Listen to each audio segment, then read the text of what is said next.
welcome to my podcast, Spiritual Quest, with me, your host, Vibeke Garnos, always guided by Spirit. I am very excited to share my gift with you and empower you to embrace your gift. So if you define yourself as a spiritual human being, then you've come to the right place. So prepare yourself now for an amazing journey where your soul will lead the way. Hi there, and welcome to Spiritual Quest, always guided by Spirit. I'm your host, Vibeke Garnos, and I must admit I'm pretty excited for today because it actually feels kind of like a reunion to me. You'll see, in 2012, I was blessed to have the opportunity to train with the Michael Newton Institute to be certified as a Life Between Lives hypnotherapist. And my next guest was the amazing trainer who opened my heart to explore my soul's journey through time and space. So Paul Aurand, he's an award-winning Master Hypnotherapist who's worked in the field for over 35 years. He was the first elected president of the Michael Newton Institute, and he's been featured in film and television for his groundbreaking work with Life Between Lives regression therapy developed by the late Dr. Michael Newton. Paul is also the originator of the soul essence activation and body wisdom process. And his book, Essential Healing, is a transformational healing guide that will help you awaken to the wisdom within yourself, breaking through the layers of emotional protection. The book actually helps you to heal the emotional scars of the past and develop profound spiritual awareness with innovative hypnotherapy and regression-based practices, which I love.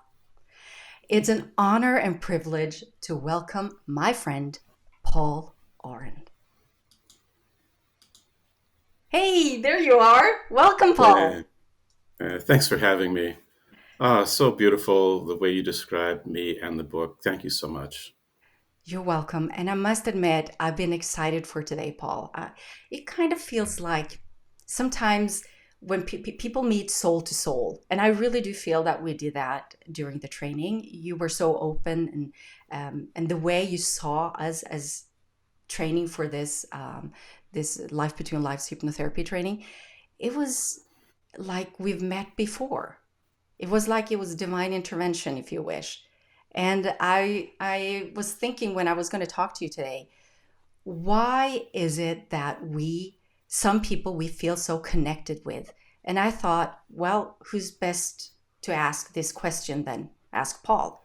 So would you share your perspective on this, Paul? What do you think it is that some people we're so connected to? I think that souls come to Earth with great intention, great purpose, and then when we join with our human body and brain, we get amnesia, and we forget or find it difficult to remember why we really came, what we're doing here, what our purpose is. And what I've seen with these workshops and these trainings is that they're a ground, a place that souls are often guided to, even if the mind says, well, it doesn't make much sense to fly to the UK or fly to New Mexico or go on Zoom for a week, which is what we're doing now.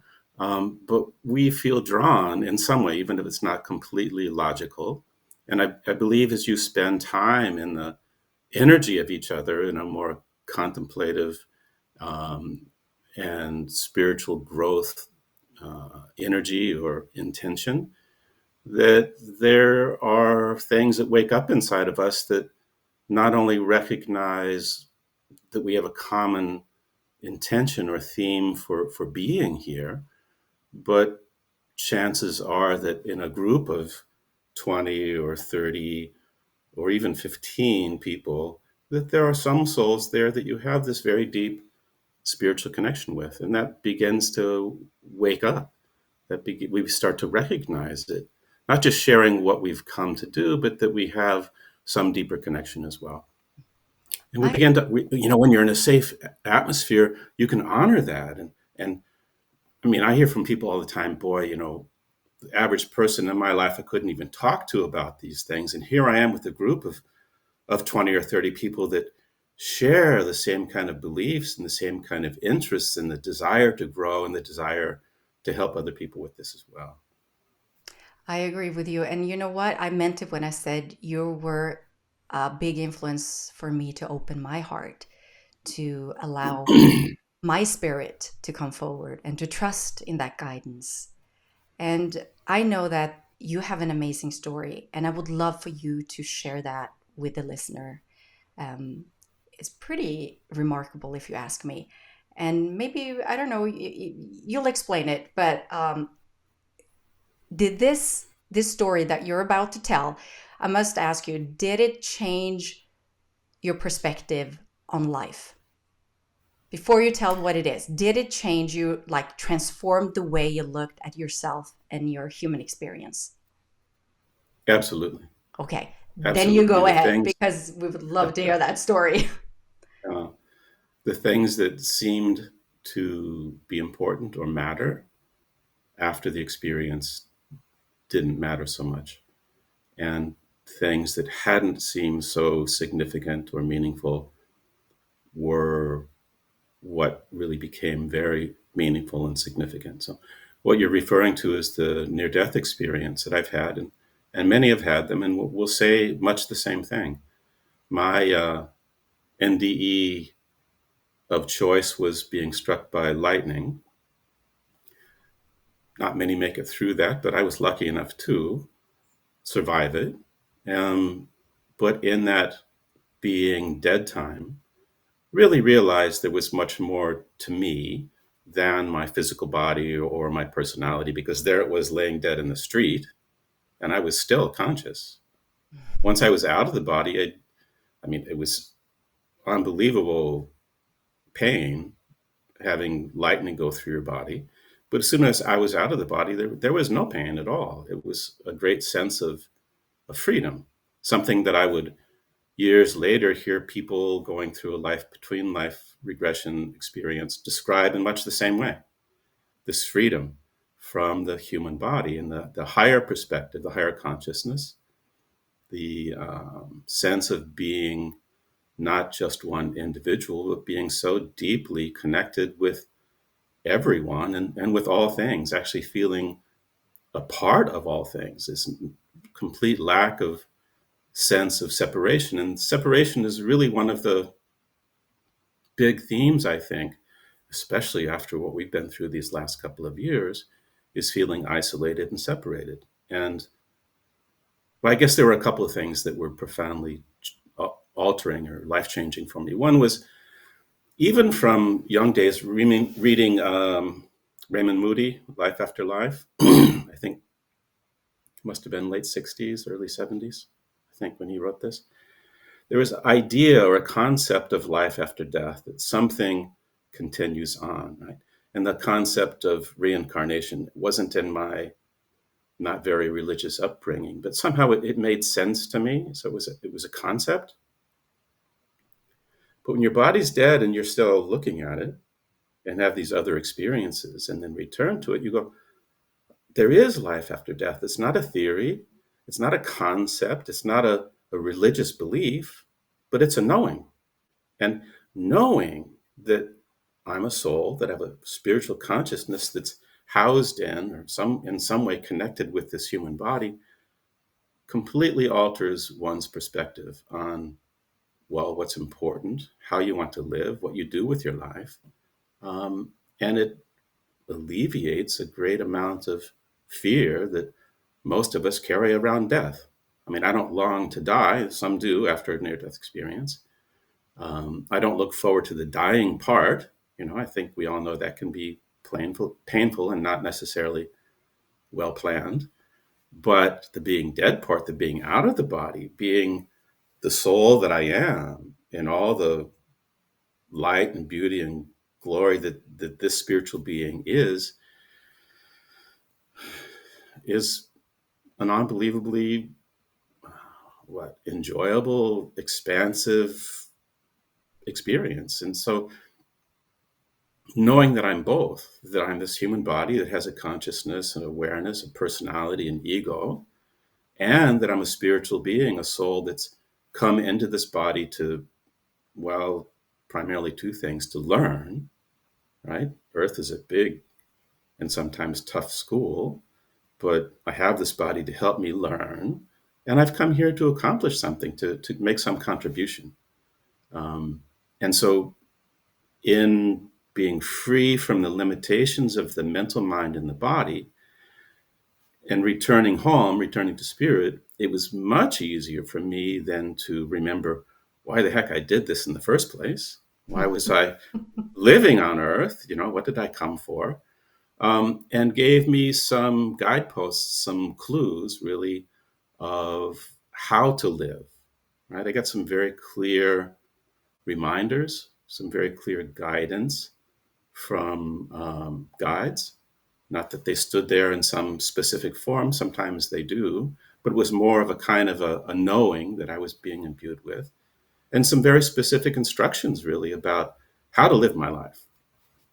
Once I was back in my body and had to deal with the pain from having been hit by lightning, and the months, almost a year, that it took to recover from that, um, then I could start to, and during that time, really wondering, well, why did this happen? Yeah. And many people offered many different thoughts on that drove me nuts. Why did this happen? And what am I supposed to do with it? I honestly didn't have clear memory of the near death experience until a colleague did a regression for me and took me back to those last moments, like we do with past life regression, those last moments before I left my body, and then took me through it slowly so that I could recover the memories and the experiences that I had in spirit, which really gave me something much more tangible to say, okay, I got this message, and this message, and this is what I need to do with it. And then start employing that, or start implementing that in my daily life.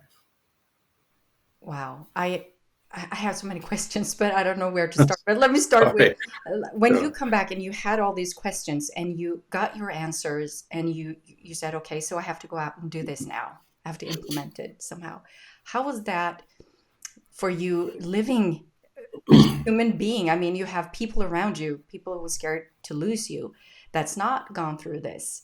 How was that for you to have suddenly this awareness and then being back here and giving instructions, if you wish, to follow your heart and soul and to do this? And maybe feeling, I mean, I don't know, what did you feel? How did you accomplish that?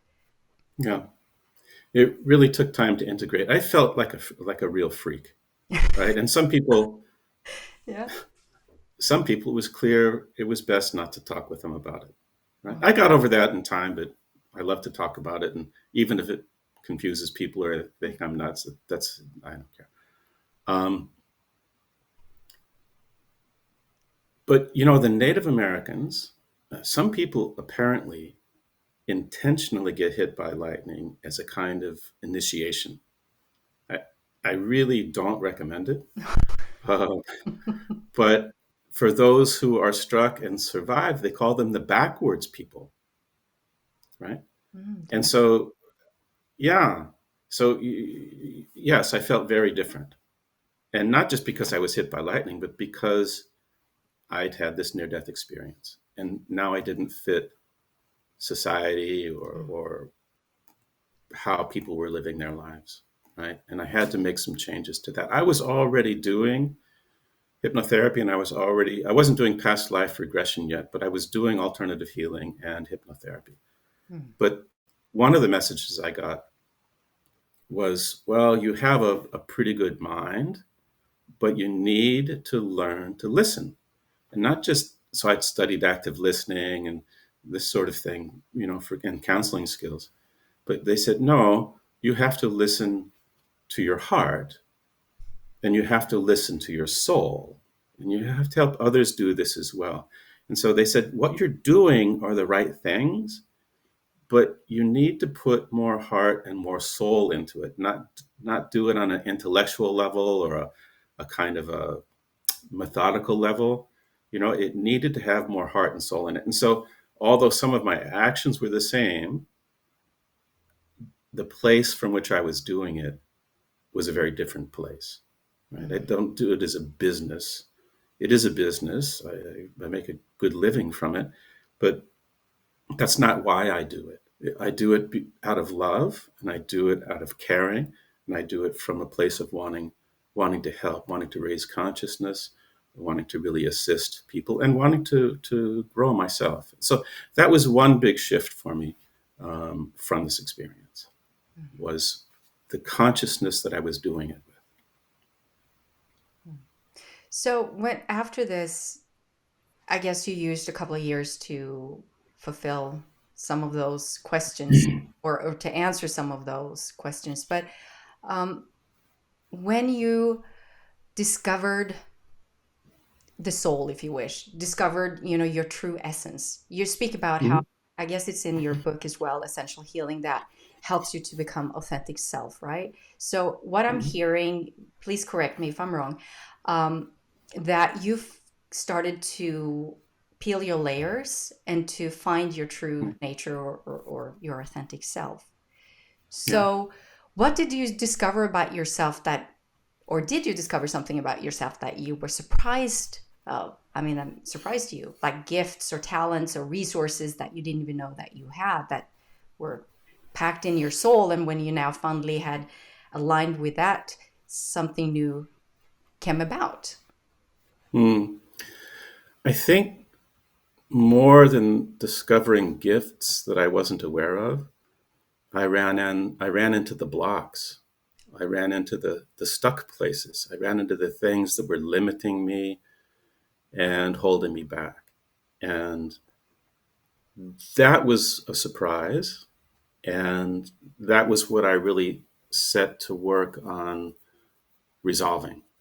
So I had been doing healing work since I was 20, and I was always better at helping others heal, but I had to look at me, Yeah. and I had to look at what was holding me back, what was limiting me. And in exploring this, working on it in various ways, I found there's really, and this is in the book, there's primarily three kind of biggies.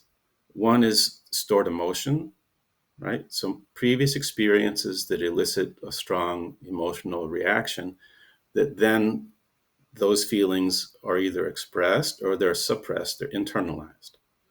And I think we all internalize uncomfortable feelings because we're not supposed to feel them, or they're too painful, or they're not appropriate, or they're bad, or whatever. So the stored emotions, and I found lots of stored emotions in my body, right? And in further exploration, realized it is not just the body or the consciousness of this human being that carries this pain, these emotions, but the soul carries it as well. Mm. I always thought all that was cleaned up before the soul incarnated, and it is not. It's one of the main reasons that we incarnate, is to, because we carry this, and to work on resolving it. So I found that pain that I carried from this life and from previous lives. The next thing was beliefs. I held certain beliefs because of my childhood. I held certain beliefs because of my birth and early pre-verbal days. I held beliefs in my soul from lifetimes. Traditional psychotherapy has great difficulty accessing memories that originate in the womb before birth or from past life. It's just too far back to get to through normal talk therapy. Regression therapy can get us there. And I found that I had been working on a certain pattern, a certain belief that I carried through lifetimes that very much influenced how I lived my life or how I didn't live my life. And that in this life, third time around, no, this is the fourth time, I have the opportunity to look at that, as painful as it was, and to resolve that, right? And so even once I saw and was shown these three lifetimes of repeating the same thing, and this lifetime beginning to repeat it again, and guides saying, it's time to stop doing this, buddy. You gotta, And so then it took months, it took work, but to shift course and to say, okay, this is my tendency, not just from my personality, but in my soul, that I need to resolve. Right. So working on these beliefs um, that really limit us. Right? We all have them. Mm. And some of them we're conscious of, and some of them we're not conscious of. And they really trip us up. They really cause us trouble. And Did so, yes, I've developed. Yeah. Did you experience any of these emotions or these limiting beliefs before you got hit by struck by lightning? Or did you become more aware of them, if you wish, Yeah, afterwards? yeah. I experienced them on a daily basis, but I wasn't conscious or aware of them. They were my nature. They Mm, were how I experienced life and what I believed life to be. mm, And they were really, some of them were really off course, just not true. Real, but not true. And the third big one in this group of three is survival strategy. It's what one learns to do to stay safe and to get love and acceptance. Right. So in childhood, I learned certain things. As I was teenage, I learned certain things. But this survival strategy came from way back also. Right. And it really drives us. It really drives us on a very unconscious level. So the process of essential healing that you're asking about is one of not looking outside of ourselves. Ultimately, yes, but to look inside of ourselves. And so for lack of a better term, talk about these as layers, like crusty layers. So I form a belief that becomes another layer, another belief, another pain, another hurt, another taunt, another put down. There are all these layers that ultimately separate me from what lives in me, my core self, or what I call my essence, my soul essence. And my intention and goal when I have someone in my chair, or in my room, I'm working with in a workshop or individually, is to help them reconnect with this divine being that lives within them, right? Not in a religious way, but in a reconnecting with their spirit, reconnecting with their core self. And even in doing regression work, and you must run into this too, because I know you do this, someone would come to me for a past life regression, and I would use all my induction and relaxation and imagery, and we don't get anywhere. mm, Stuck, right? mm, Okay, conscious interference is a problem sometimes. That's relatively easy to resolve. But no, we were running up against something else. What was it? Shielding, armoring, protection. If the heart's closed and shielded, I couldn't get them anywhere. And so this was one of the first themes in my work, was to not try to blast that open in some way, but with the client to begin to explore this shielding, this protection. I call it objectifying it. mm, If that protection's an object, you know, what size, shape, color, texture, what form is it? Oh, it's a brick wall. Oh, it's an iron door. It's a barbed wire fence. It's not something I suggest, but that's the imagery, or that's the impression the person gets of it. Now it's a thing, it's an object. Now we can interact with it. So I don't just forge ahead and try to make past life happen, but let's have a conversation with this protection that's been built there. mm, It's there for a reason, right? And it didn't just magically appear overnight. It took years in most cases to develop. mm. Right? What made it necessary? Right? You So get me to think, Paul, when you I'm going inwards and I'm thinking, okay, so yeah. I think that has something to do, well, for going through these 2 years. Personally, I think it's been quite challenging on Mm. many levels, just, family or finances or work, or, but it's, I, I guess I would say I found myself revisiting old stories Hmm. Yes. that I thought that I had released. I mean, I've been working and doing this kind of work for a long time now, and I look at myself and I kind of, I guess this. I don't know where I'm going with this, Paul, but I'm just reflecting now that I think going, I'm constantly working on myself.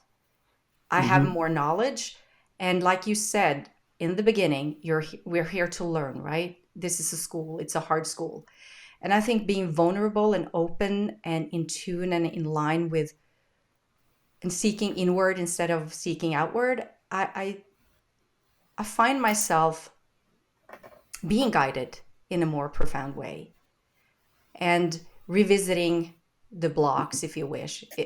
Somehow I've rebuilt them, and I'm finding out that how can I remove them once and for all? I mean, because I've worked hard on it, and here they are again. So, do you have any? I think I'm not the only one experiencing this. I mean, No. if you're a spiritual human being, you probably tried out a lot of different things and you find yourself questioning a lot about yourself, hopefully in a good way, not in a critical way. But can you give me some advice, or people listening in, if you know this, or you revisit things over and over again, how can we once and for all remove it? What is Yeah. necessary from your perspective? Yeah. I think first, we're in a very unique time period energetically.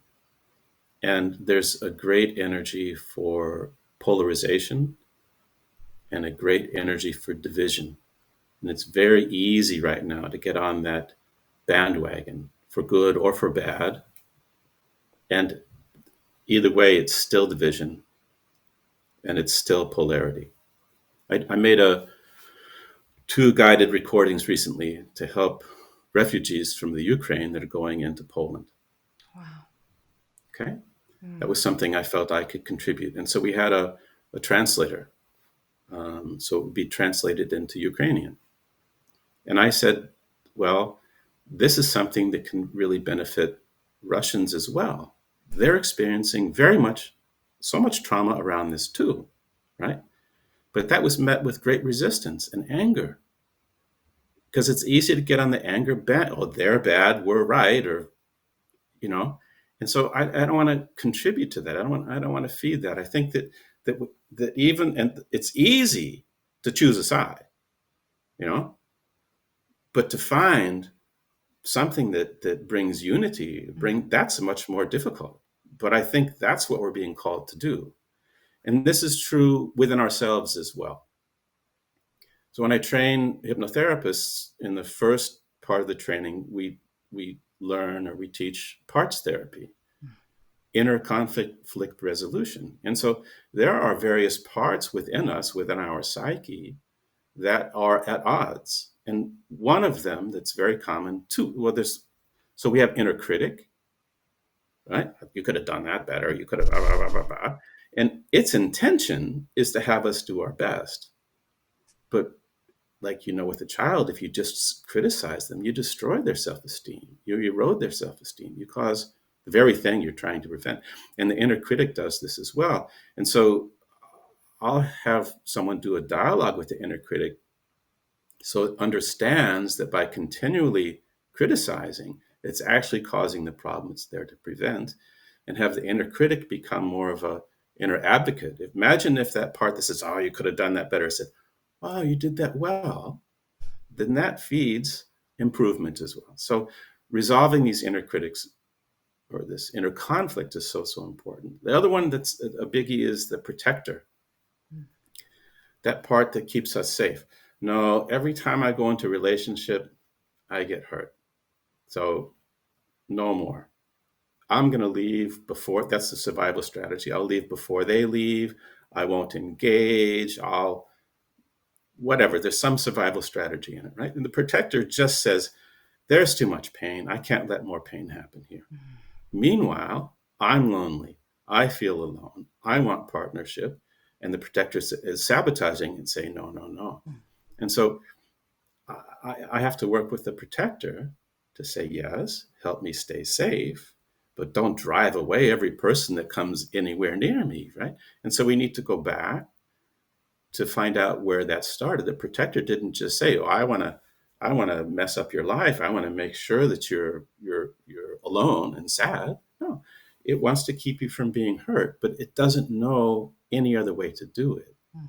And so we want it to learn a new way to keep us safe. We all need to be safe, but don't drive people away, or don't, this harmful behavior that comes from it. That's the thing. It can't reason. It's associated with subconscious mind. It can't reason. We have to give it the reason, understanding, and then a new job description, really. And so, Mm. sorry, long explanation, No, but I love that. A new job description. I like that. yeah, I think I need yeah, that yeah, for a new time. I mean, yeah, I find that some of the old things that I used to do before the pandemic hit and we're going shifting in this energy, um, it doesn't work anymore. It doesn't fulfill me anymore. yeah. I followed my heart and soul. I found purpose in doing specific things that just no longer serves me in a way anymore. I have to reinvent or I don't know, remove another layer, like you said, to even go Yeah. deeper, to really get into that heart space. And it's being vulnerable. I can feel myself getting a little emotional because it's so important for this, like you said, the perfect example for Ukrainian and Russia. We know that love unifies. We know that we are Mhm. love. We know when we connect that energy is easy to choose. If you're around those people who's sharing love, it's easy to choose love. Mhm. Somehow, what if we could embrace that self-love and really through fulfillment of life. I think that we would really shift in the way, or the shift humanity in a profound way as well. So I heard you speak in the beginning as well. I was listening. I was really tuning in, and I heard how you formulated your words. You picked your words from a state where you're coming from, or you're speaking from a soul state, as I like to Mhm. look at Mhm. it, where you're looking at, well, I chose this way to experience, my transformation. How do you, as you're in this work that you're doing, wonderful work, you're helping people to reconnect. How do you keep fulfillment in your life, Paul? How do you keep yourself high vibrational when everything is going around? What is your practice, if you wish? Um, I think that, just to finish a thought where I was going before that fits with this. Um, so if we dive deep within, there are some layers that are impenetrable, that are difficult to get through, and then we have to deal with that, whether that's the heart protection or the inner critic or the protector. But the idea is to not spend years and years ruminating over each of these layers, but to attempt to dive through them. Almost, I use the metaphor of an arrow piercing through the layers to the core self. So the idea is to, as directly as possible, granted, there are sometimes these layers that are more crusty, that take some work to get to, but to go through them to the core self, to soul essence, right?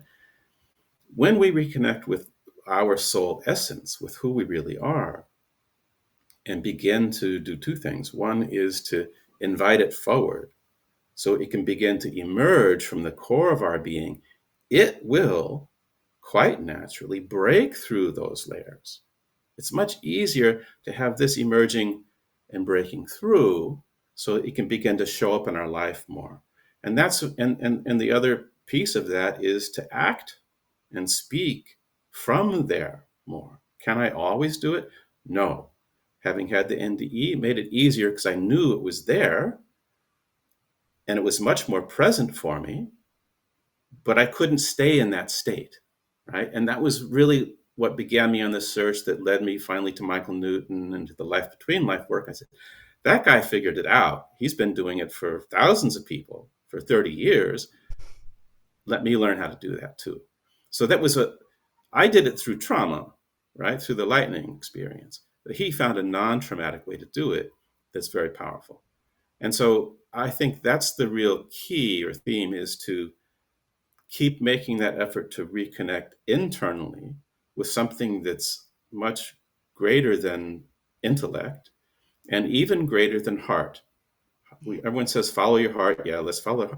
But guess what? Heart has misled me sometimes. Heart can have a lot of different feelings, but there's something full of wisdom beyond intellect that the heart can give you access to, and that's what I call, you called it soul state, core self, soul essence, and let that lead your life. Let that speak when you speak. Let that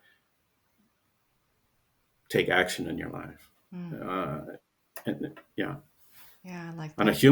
human level, what do I do?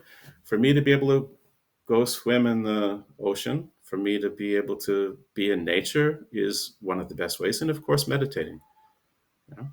Mm. um, those are the daily practices I have that help me stay more connected with something other than media or other people or even my own mind, because there's something greater within me. And I think that that's an important thing for us all to know. There's something greater within me than my intellect. Mm. And Yeah. then whatever way works for you to access it.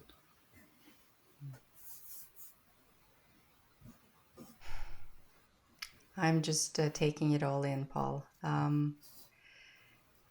There's something with, like I said in the beginning as well, I feel sometimes when you meet people, there's a soul to soul connection. I truly believe that you're one of my guides, if you wish, both in human form. I'm serious. I just the way you make me feel when we speak and connect. I've only met you that one time, Paul. We did spend some very quality time together, all of us. I mean, we're working on soul. We're soul work, and it's sacred. So you open up, but how I can just feel from our conversation that I was my dream, if you wish, was that I could have this conversation Mm, on this level with everyone that I meet. And I must admit, I can do it with some people. Some mm-hmm, people, I can feel the wall go up. I'm protective. I'm uncertain. mm-hmm. Do you have any advice? I'm sure I'm not the only one who can feel this. I mean, I would love to go around having that love that I can feel for you at this moment and for you sharing. I would love to have that for everyone that I meet. Do you have any advice on how we can tap into that when things start Well, feeling, yeah. yeah, I would say it takes two. And even with soulmates, even with souls that have very, very deep, profound connections, I've seen it where one's ready and one is not, you know? And there are unbelievable feelings that both experience when there's this deep soul connection. But it doesn't mean they're meant to be together. And it doesn't mean that they're both at the same stage of their development or that they're even ready for each other. Mm, I've seen in doing the LBL work that sometimes these very deeply connected souls come into one's life as a catalyst. I mean, mm. that's the title of the chapter in the Memories of the Afterlife, Catalyst for Change. They kick your ass sometimes, you know, they really, They do. I know and it isn't firsthand. all this lovey-dovey whatever. It really is something that is a catalyst that makes you look at this and grow from it. Yeah, Yeah. yeah. So you must have some personal experience with that. Yes, I do. I think many of us have experiences where we question the people we've chosen to have in our lives. Mm-hmm. I know for certain, and I think growing up and having the other side so close to me. I mean, I've had my spirit guide Mm-hmm. Zarius with me since my mother's womb. I didn't know that before. I wasn't conscious of that until I did the life between life hypnotherapy Mm-hmm. training, where I Mm-hmm. was brought back in utero, and I got to experience that he actually came in, and I had a connection with him in my mother's womb. It was kind of weird. I must admit, I didn't expect that. But remembering how I would sit and play with Zadios as a child, and I remember my parents said, "You were such an easy child. You would just sit for hours, Mm, play by yourself." And yeah, I would just laugh and giggle and have fun. And I remember missing that world. And I can recall one specific moment that everything shifted for me. And it mm, was actually not before high school or middle school, I guess it's what it's called. And the teacher asked all the students if they knew what they were going to do after high school. And I had a vision of what I was mm, going to do. I'd seen my life unfold until mm, the age of mm, 30. I never mm, questioned it, Paul. Never questioned it. mm. It was something, just a knowingness. And I did share it with my mother because it was my natural way of being. And I had Zadius. And when I was the only one who raised my hand and said, okay, well, I'm going to do this, I'm going to travel to the States, I'm going to do this and that, people looked at me. I remember this boy in the class turned around and said, "What makes you think you're going to be able to do that?" And I was like, and I looked at my best friend at the time and asked, "Don't you see snippets of your life? Like a Right, movie, like just," and she right. just looked at me weird and she goes, Yeah, "Nope." And right. that's when I said, "Well, I want to be like everyone else." And everything shut Yeah, down. yeah. And I started to close the window to my soul, if you wish. And I remember I was 25. I was sitting by the kitchen table, and my mother, I like I said, I've seen my life, and suddenly I told her that I was 25 then, and I said, "Mom, I wonder if I'm gonna die." And she Mhm. goes, "What?" I said, "Well, I've seen stuff, and at the age of 30, everything is black. I cannot see Oh, anything." mm, Anything. It was, and when you know that you've seen something your whole life and it's unfolded, it happened. I saw that I would have two girls get married to a man, my dreams. Everything happened at the age of 30. I questioned it, of course, when I was 29 and still haven't met him, and everything was supposed I to guess. happen at the Mm, age of 30, but it did. And after my second child, everything was dark, and I went down in a mm, depression, darkness. mm, What can mm. you, from your perspective, I'm asking you now, knowing and guided so many people, what is your take on that from a soul state perspective? On depression? No, on seeing and then suddenly not seeing. What do you think can cause? Ah, Is it divine intervention? yeah, Is it your choosing, or is it? yeah. I don't think it's, I don't know if there's one thing specifically. What I have experienced, what I've seen in my practice is that the soul, uh, sorry, I lost my train of thought. So the soul sees what's coming, Yeah. yeah, and then loses it, right? So it's because, so you're saying that I created the blocks without knowing, do you think? Or is it my subconscious, or is it my soul protecting me, or is it not a divine intervention from not allowing me to see what's coming? Because I must admit, I reflected on this, I worked on this, uh, going through the dark period and looking back, I would probably say I understand it was dark, because if somebody in my 20s told me that I would be living and working and sharing the way I do my work, Hmm. I wouldn't be You ready would have for that. said I would no say, way. no way would I be Yeah, doing that. And here I yeah, am, just sharing and, you know, yeah. laying it all out So there. we see it in the LBL sessions. Sometimes the guides say, "Not ready to know this yet," and won't reveal it. So it sounds like that was uh, so in your case. I think what I see more commonly is what you were first saying, and that's that someone has some ability. My wife, when she was 5, had a really profound near-death experience. She had typhus and almost died. They didn't know what it was. She'd been exposed by someone that carried it but had no symptoms, and it didn't exist in the country. So she was really sick by the time they diagnosed it and could treat it, and and left. And as a result of that near-death experience, she could see the other side. She could see spirits, and she thought everyone else could too. Mhm. And she made the mistake of talking about it at school and at home. Came from a medical family where that kind of thing wasn't discussed. And at school, the kids thought she was really weird and or worse. And she was bullied, beaten up, ostracized. No one could relate to her. And she felt so alone as a result of that.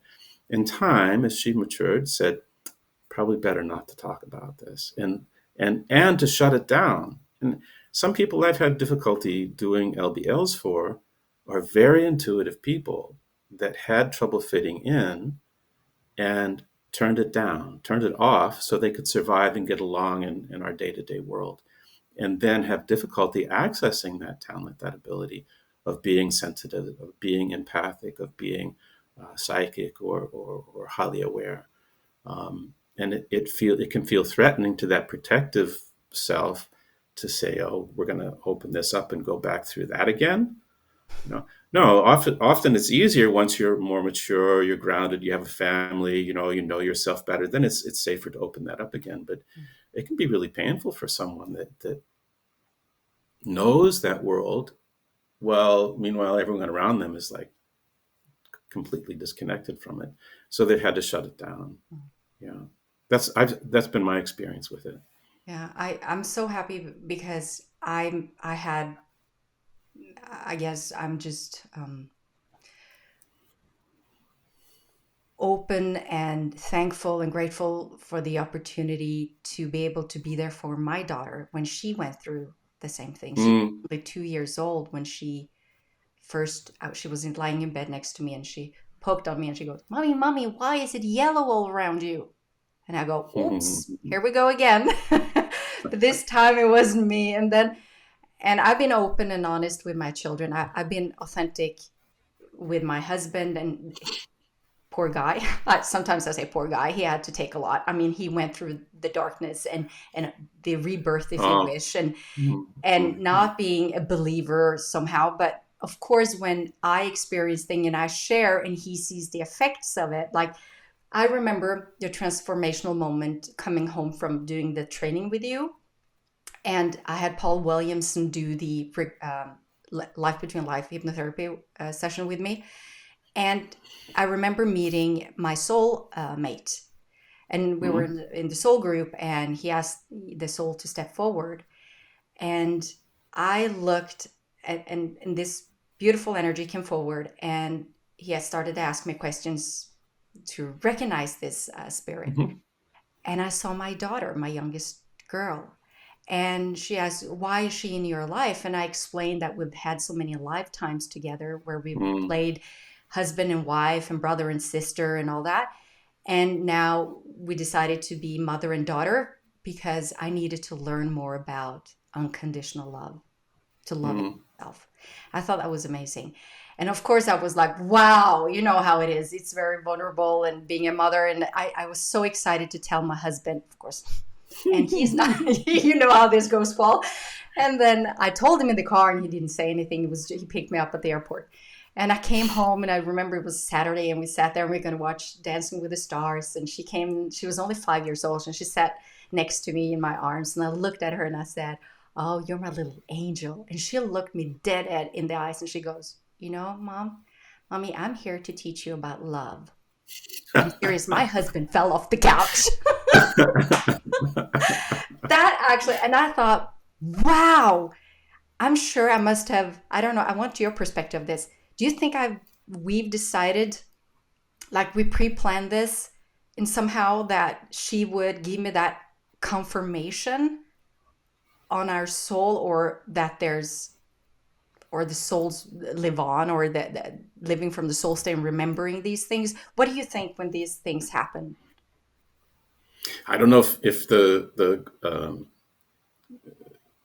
if that was pre-planned that she would remind you. but certainly the coming together of it, absolutely.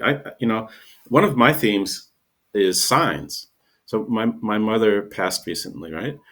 And I have a buddy in Santa Barbara in California that just published a book at Heaven's Door, and he's really talking about signs from those who pass, signs from the other side, and I think they're very busy Yeah. assisting us and signaling to us, but have great difficulty getting through. Right after death, there's a lot of grief. It makes it difficult for them. Um, and honestly, so amnesia when we're reborn is a big pet peeve of mine. It really bothers me that has to happen. But look at your daughter and your relationship. If she remembered fully who she was in past life, it could be very confusing for her trying to be your daughter, right?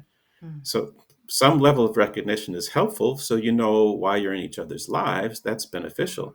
But to not be able to separate or differentiate what was in the past and what is this time, then it doesn't flow very Mm. easily. Um, You're right. yeah, maybe. I'm thinking about that because lately my girl had to write an essay about World War II and in Mm, Europe, and I remember our past life together. I was in love with her. hmm. Sounds weird, but I was in love with her, and she actually died in one of the concentration camps, and I was Yeah. a German soldier. Um, and going through that, and she subconsciously knew this, so she knew to come to me to say, "Mommy, I'm having difficulties writing about Anne Frank," to separate her Hmm. emotions from me. It was really, really Hmm. challenging for her to write that story. And when she Yeah. presented it from her teacher, they were like, "Wow, this is just amazing. How did you Because manage to do this?" But she I was there. it was, yes. And it just, I think it's when I'm open, I've been assisting people or parents as well with younger children, just to how to meet the child in Mm, these experiences. I think in this time, it's more profound that we do that we learn how to be more open and to share and to listen. And maybe, like your guide said, learn more to listen with your heart, yeah. and Yeah. maybe that's the lesson for many of us being here on this earth at this time in history, to learn actually to listen more. Yeah. There's a research institute at the University of Virginia, Department of Perceptual Studies, Bruce Grayson and Jim Tucker. It was started originally by Ian Stevenson, and they have gathered thousands. They're looking both at near death experiences and at past life memories. And so they have thousands and thousands of recorded cases of children with vivid past life memories and have been able to research these memories and prove many of them to be true. And the thing is that before the child reaches about the age 7, where they start to get shut down from society, family, school, often they have very vivid memory. And if you just listen to them, it's unbelievable what they can tell you. I met parents of one child that had been researched there, and he was talking, but still had somewhat limited vocabulary. So he's pretty young. I want to say 4. Mhm. And he describes in perfect detail a whaling ship and the equipment on the whaling ship, a harpoon, describing exactly how to make it. And he didn't know what to call it, but apparently on the front of the boat, it's a kind of block and tackle system where they can pull in this heavy whale. Why does he know this and to Mm. this extent, right? So they gathered much of this information. It's really fascinating. It's really fascinating, scientifically based work. I remember driving with my daughter from where we live down to another city, and we passed a place, and she goes, "Oh, I've lived Yeah. here." And I Mhm. go, "When did you live here?" She goes, "Oh, it was a past life. I was a fisherman." It was just as natural. I go, okay, so what Yeah. did you fish? And I just started to, and she told, no, Yeah. I was a good swimmer, but I actually died. I was saving somebody, and I passed away Oh, myself. But and then she was yeah. done. I just Yeah. think it's amazing how, like you As a said, matter of that it's fact, just yeah, yeah. a reaction of being somewhere, and the memory comes flowing back, and she just then she's telling it, and in the next moment it's gone. She's off doing something else. It was it's just amazing. Yeah. So we learn through our lifetime, right? I feel like I'm more experienced, wiser now than I was when I was 15. That's for sure.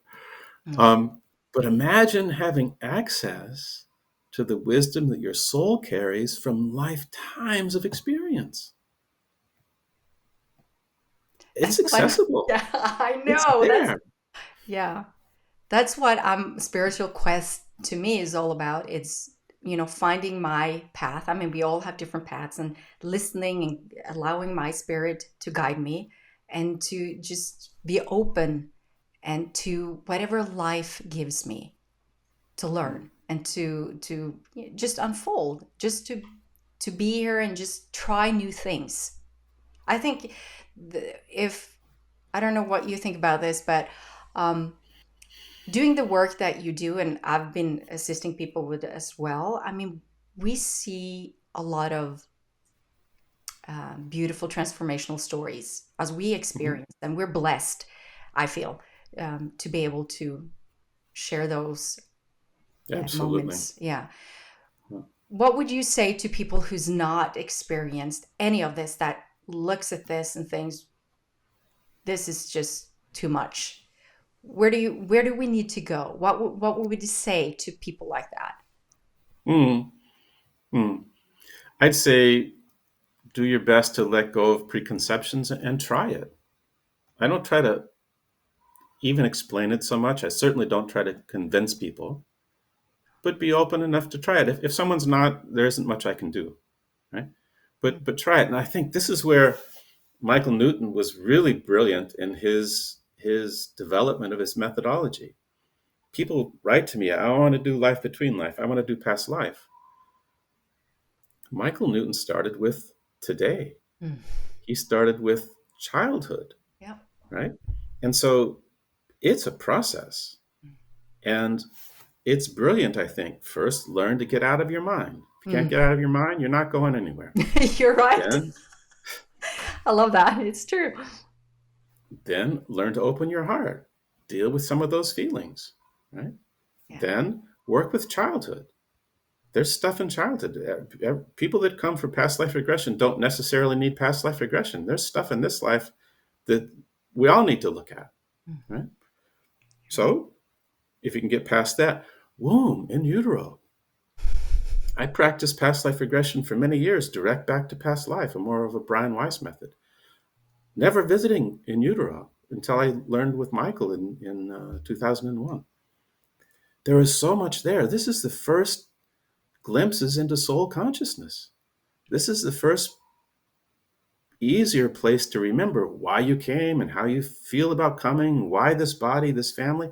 You can start to explore these more spiritual aspects of your being.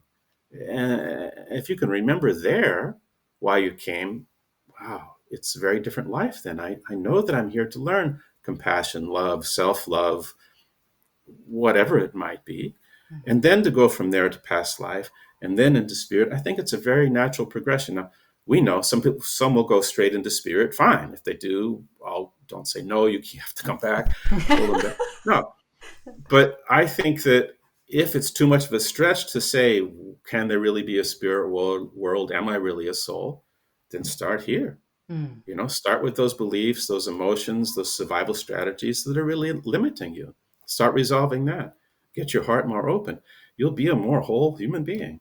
And there's a better chance you'll start connecting with that great, wise universe that's within.